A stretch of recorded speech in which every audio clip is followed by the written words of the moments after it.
อนอวสานเพราะพรไม่ใช่ลูกของพ่อก็เลยต้องฆ่าพรใช่ไหม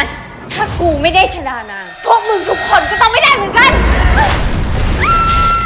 อาถรรพ์เรือนชดานางมึงต้องมาอยู่แทนกูขอตายอยู่กับพวกมึงเลยดีกว่าเพชรค่ะพี่ขอนะเพชรใครจะเป็นตัวตายตัวแทนพบบทสรุปสุดท้ายไปพร้อมกันได้ในเรือนชดานางตอนอวสานวันนี้ 6 โมงเย็นและ 4 ทุ่ม 15 นาที